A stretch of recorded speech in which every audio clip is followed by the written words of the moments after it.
Olá, vamos direto ao ponto hoje. Explorar um território, assim, fascinante. Essa conexão entre dinheiro, negócios e a nossa mente, a mente humana. A nossa ideia aqui, né, com essa análise, é tentar ir um pouco além dos números, das planilhas, sabe? Para entender como é que as nossas emoções, os nossos vieses, as nossas histórias de vida e até aquelas grandes narrativas, tipo históricas mesmo, como elas acabam influenciando decisões importantes sobre dinheiro e, claro, moldam o que acontece com as empresas. É ver o fator humano na equação, né? E o que me parece mais, assim, instigante é justamente essa mistura, porque, de um lado, Housel dá meio que um mapa psicológico para a gente entender o comportamento financeiro, a teoria, o porquê, isso. E do outro lado, Brooks nos joga para dentro de histórias reais de empresas, sabe? Cheias de drama, reviravoltas, lições. Vamos ver como essas duas visões conversam. Com certeza, promete.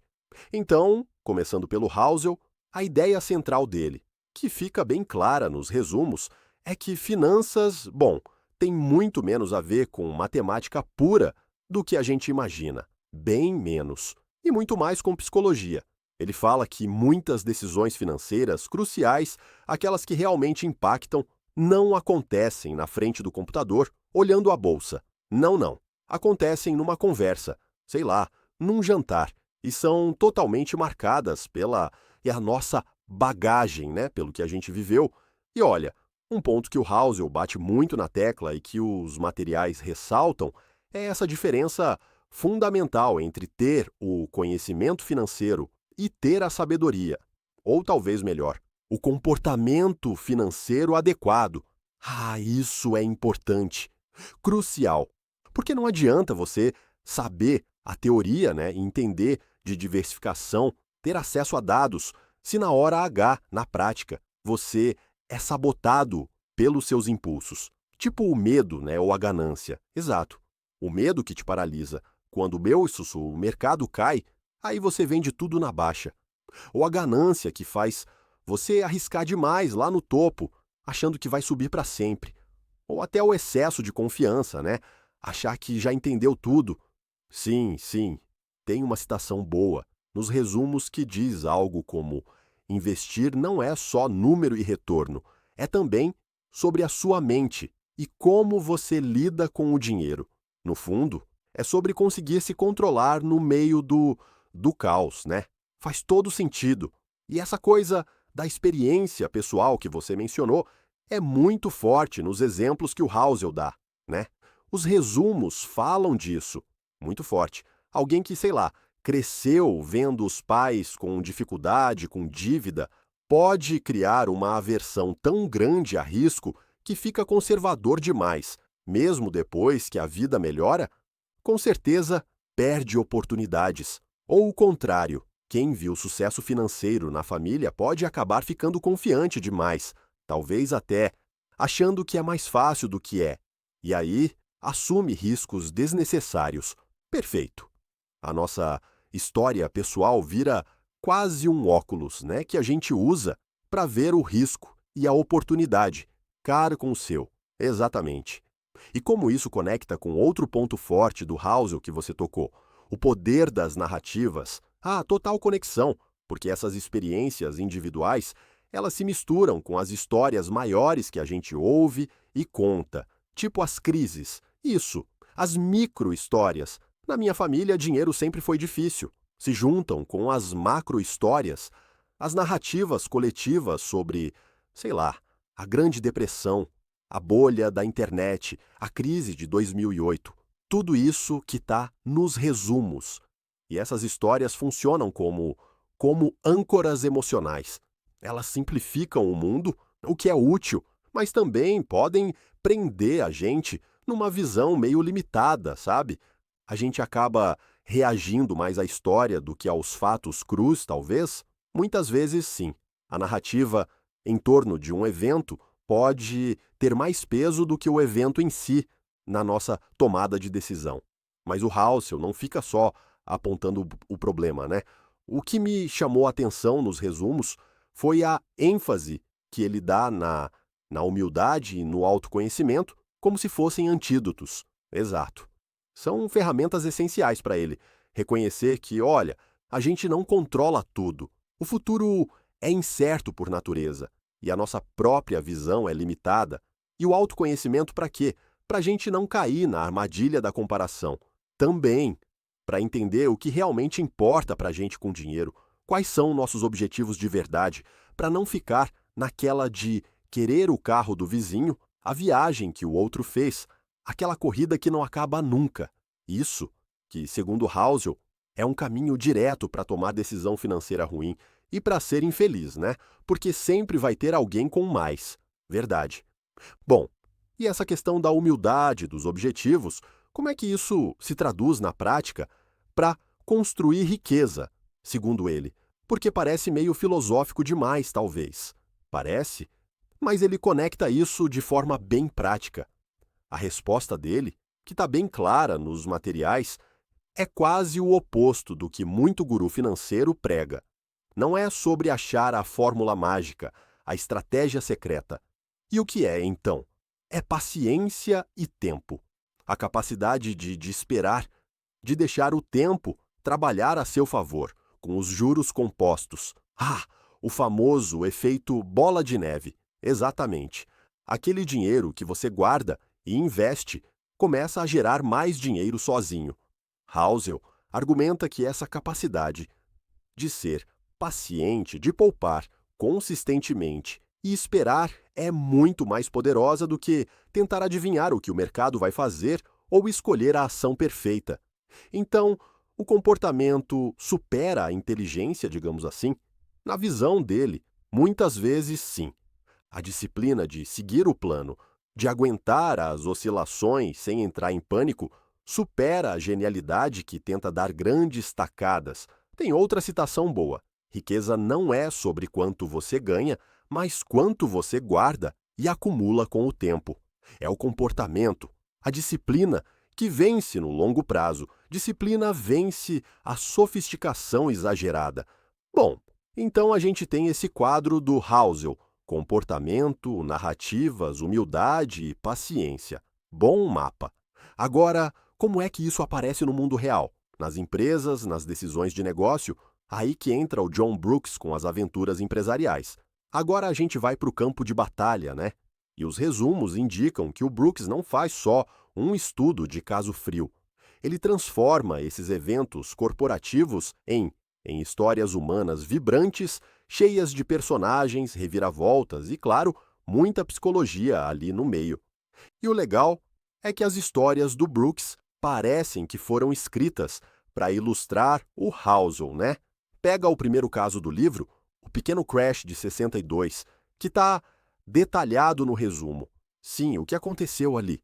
Não foi só um número caindo no painel, foi pânico puro, histeria coletiva.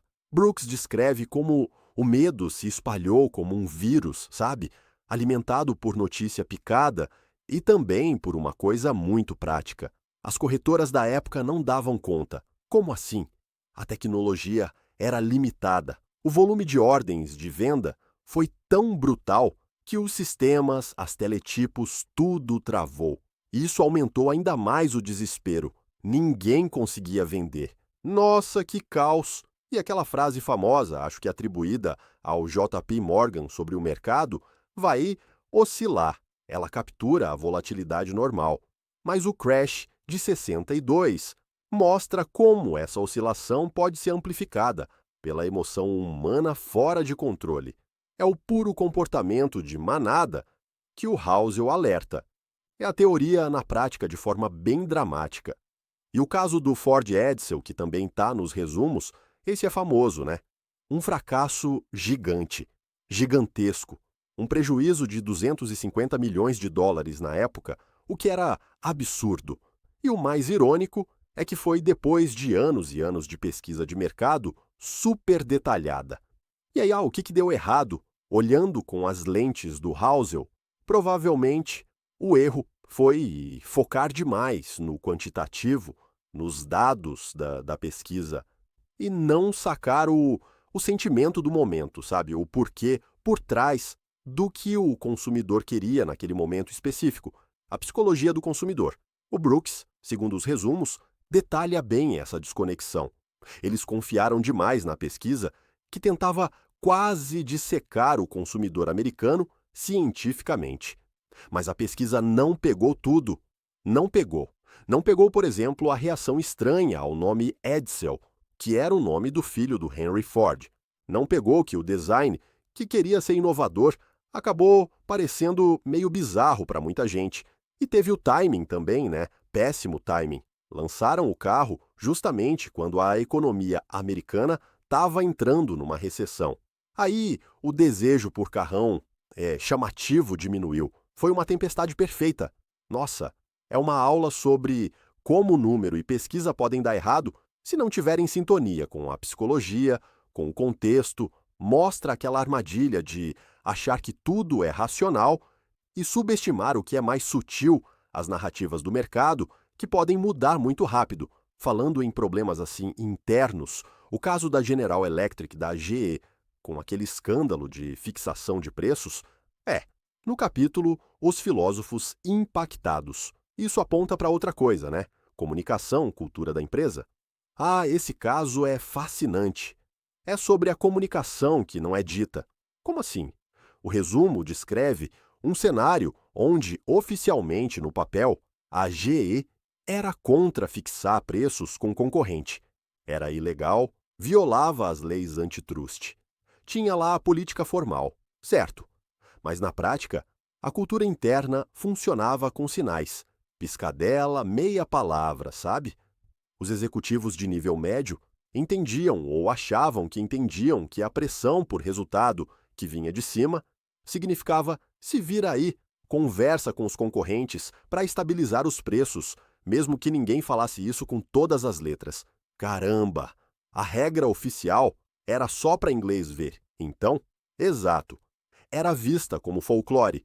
O que valia era a pressão por resultado e a interpretação do que era esperado. É um exemplo muito forte de como a narrativa interna de uma organização, a psicologia do grupo, pode criar uma realidade paralela que atropela a regra escrita e leva a coisa ilegal. Conecta total com o Housel falando das histórias que a gente conta dentro dos grupos, né? Mesmo que não ditas. Perfeitamente. Histórias baseadas em ambiguidade, em subentendidos que moldam o comportamento. Impressionante como a cultura informal pode ser mais forte que a política oficial. E o último caso que a gente tem aqui nos resumos, o da Texas Gulf Sulphur, uso de informação privilegiada. Aí a psicologia parece mais direta, né? Ganância. Sim, aí o motor principal parece ser a ganância mesmo, e o desejo de levar vantagem. O que aconteceu lá? O resumo conta que a empresa descobriu um depósito mineral imenso no Canadá, uma descoberta gigante. Só que alguns diretores e funcionários que ficaram sabendo disso antes de todo mundo. Compraram ações da empresa na moita antes da notícia vazar para o mercado. E aí, quando a notícia saiu, o preço da ação disparou e eles ganharam uma fortuna. O clássico insider trading. Exatamente.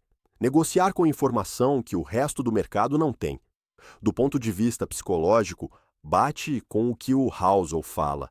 O medo de perder oportunidade misturado com a tentação do ganho fácil e rápido, passando por cima da ética.